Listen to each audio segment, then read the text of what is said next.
Your brother needs it more than you do, Anna, my mother said, not even looking me in the eye as she handed over the paperwork. He has 3 kids, and you, well, you're single and successful. You understand, right? I sat there in my childhood home's kitchen, staring at the documents that essentially gave my brother Michael ownership of our grandmother's house, the house she had specifically left to me in her will. The beautiful Victorian home sat on 5 acres of prime land that had been in our family for generations.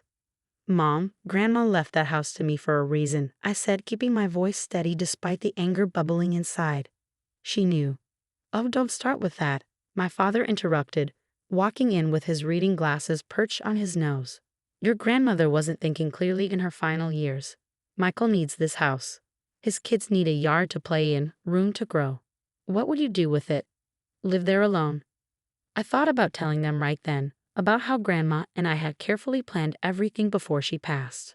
About the land surveys, the paperwork, the trust she'd set up. But looking at their dismissive faces, I decided to wait. And honestly, Anna, my mother continued, arranging cookies on a plate like we were discussing the weather rather than them giving away my inheritance. Michael's been struggling since the divorce. This would really help him get back on his feet. Of course, Michael struggles. My brother had always been their priority, even when his struggles were entirely self-inflicted.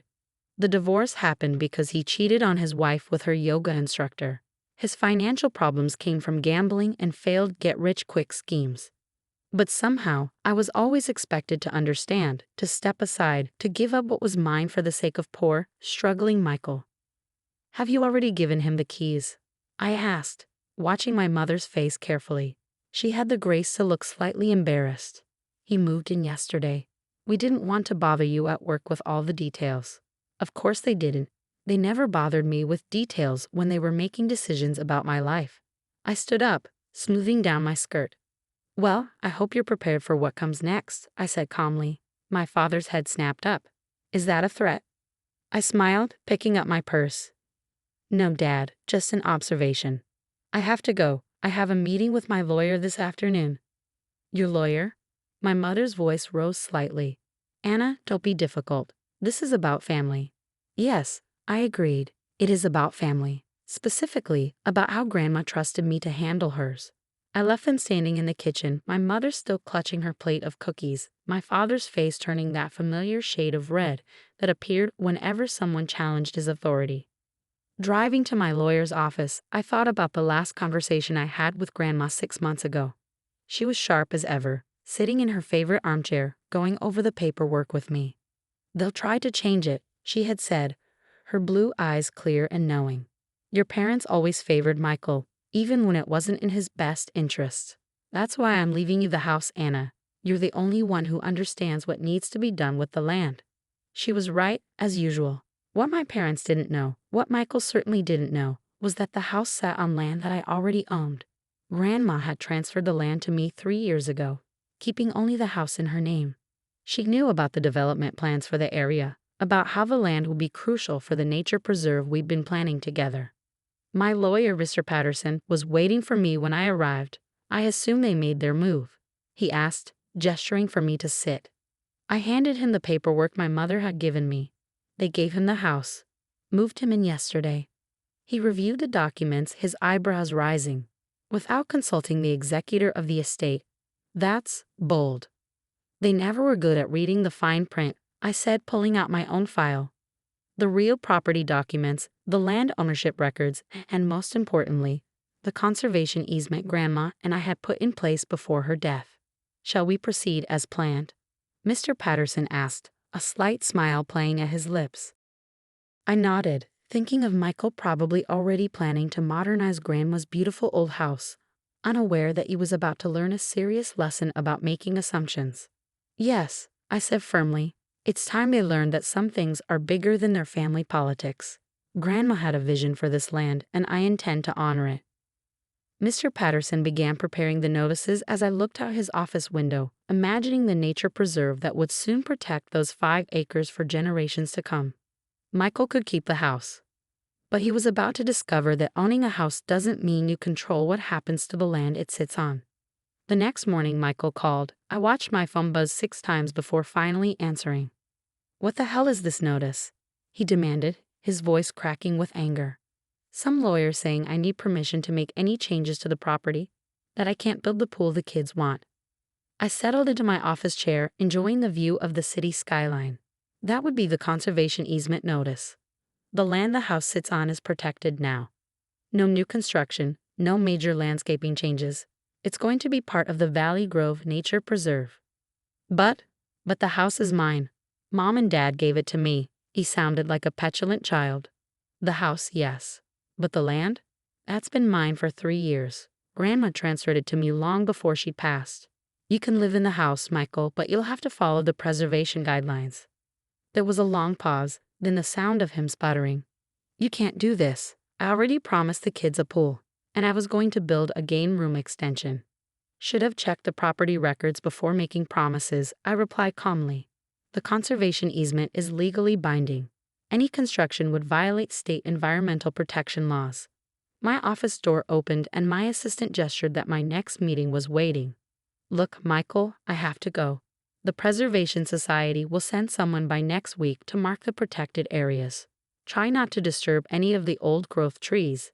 They're specifically protected under the easement. I hung up as he was mid-protest. Within minutes, my mother called. Anna Catherine Miller, she began, using my full name like I was still 10 years old. What is this nonsense about protected land?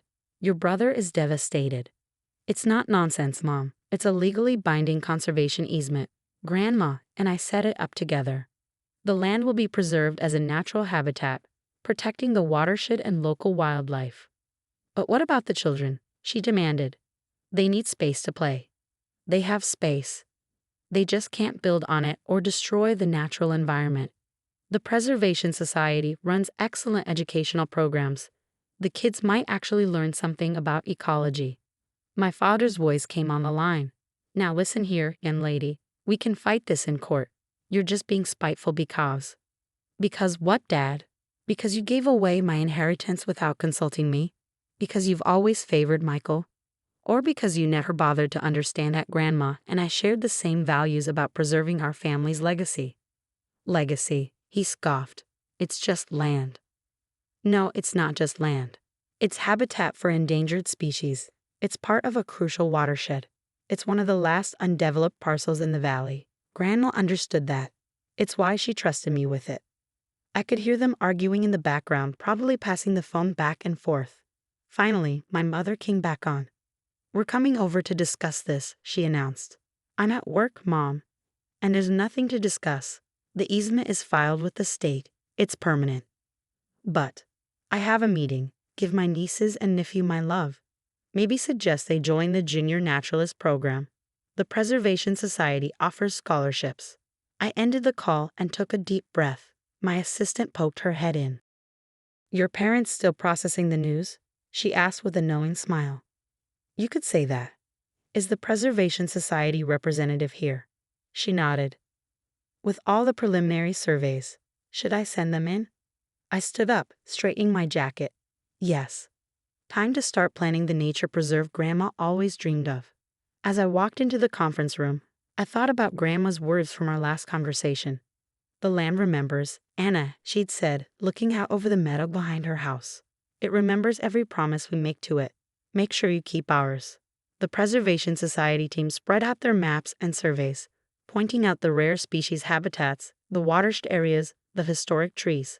All the things Grandma had taught me to value, all the things my parents and Michael had never bothered to understand. Let them have the house. The real inheritance wasn't the building. It was the responsibility to protect something larger than ourselves. Michael would figure out how to live with the restrictions or he wouldn't. Either way, the land would be protected just as Grandma wanted. My phone buzzed again. Another text from Michael. Mom and Dad are furious. You've really done it this time. I smiled, typing back. Actually, Grandma did it. I'm just keeping her promise. Then I turned back to the preservation plans, ready to honor the legacy that really mattered. 3 months later, I stood at the edge of what was now officially the Valley Grove Nature Preserve, watching as Preservation Society volunteers installed educational signage along the newly created nature trail. The autumn leaves painted the scene in brilliant oranges and reds, just as Grandma used to describe in her favorite season. Ms. Miller, a young girl, maybe 12, approached me with a notebook. I'm Katie, Michael's oldest. Are you really my aunt? I smiled, recognizing my brother's eyes in her face. I am. Nice to finally meet you properly.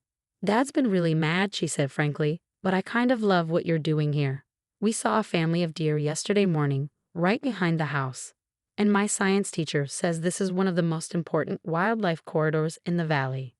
Before I could respond, Michael appeared behind her, looking uncomfortable in a crisp morning air. Katie, go help your siblings with their Preservation Society worksheets.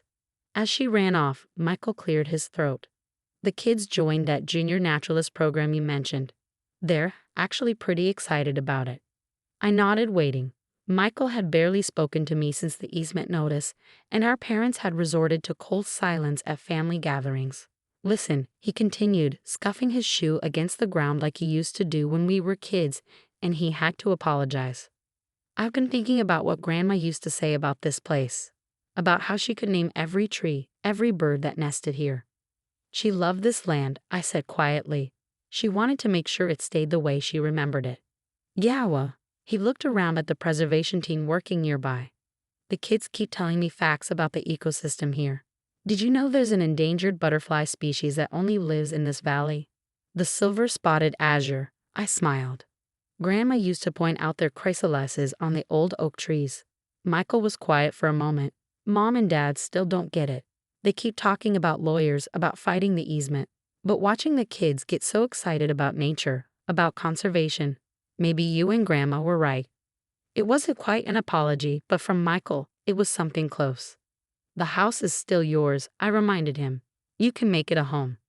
Just respect the land it sits on, he finished. Yeah, I'm starting to understand that. Later that afternoon, I was surprised to see my parents' car pulling up the gravel drive. They got out slowly, looking around at the preservation work with mixed expressions. Your father and I visited the county records office, my mother said without preamble. Looked up all the paperwork about the land transfer, the easement. Found out Grandma had been planning this with you for years, my father added.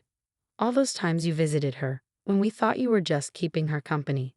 We were planning a legacy, I said firmly, one that would benefit everyone, including your grandchildren. My mother's eyes followed Katie and her siblings as they enthusiastically showed a preservation society volunteer their wildlife observation journals.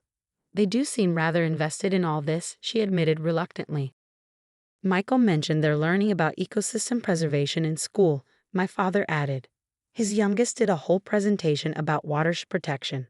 I couldn't help but smile. Grandma would have loved that. She always said children understand instinctively what adults sometimes forget, that we're supposed to protect beautiful things, not just use them. My mother dabbed at her eyes with a tissue. She did say that, didn't she? I just never really listened. None of us did, my father said quietly. Except you. We stood there in the autumn sunshine, watching the preserve come to life around us. The educational signs, the carefully marked trails, the protected areas where wildlife could thrive undisturbed. It was everything Grandma and I had dreamed of. We were wrong, my mother finally said. About the house, about not consulting you. We just assumed. You assumed what you always have. I finished for her. That Michael's needs came first. But Grandma knew what she was doing when she chose me for this. It was never about the house. It was about protecting something precious. My father put his arm around my mother's shoulders. Your grandmother would be proud, Anna. You've turned her dream into reality. As if to emphasize his words, a pair of deer emerged from the woods, cautiously making their way across the meadow. Katie and her siblings watched in hushed excitement, their observation journals forgotten in their hands. Yes, I said softly, thinking of Grandma's smile when we'd finalized the preservation plans. This is exactly what she wanted. The preserve would stand as her true legacy, not a house to be fought over, but a protected piece of nature for generations to enjoy. Sometimes the best revenge isn't about getting even, but about proving that you understood something valuable all along. Looking at my family gathered there, finally beginning to understand what Grandma and I had known all along, I felt at peace. Some inheritances aren't about property or possessions. They're about wisdom, foresight, and the courage to protect what matters most.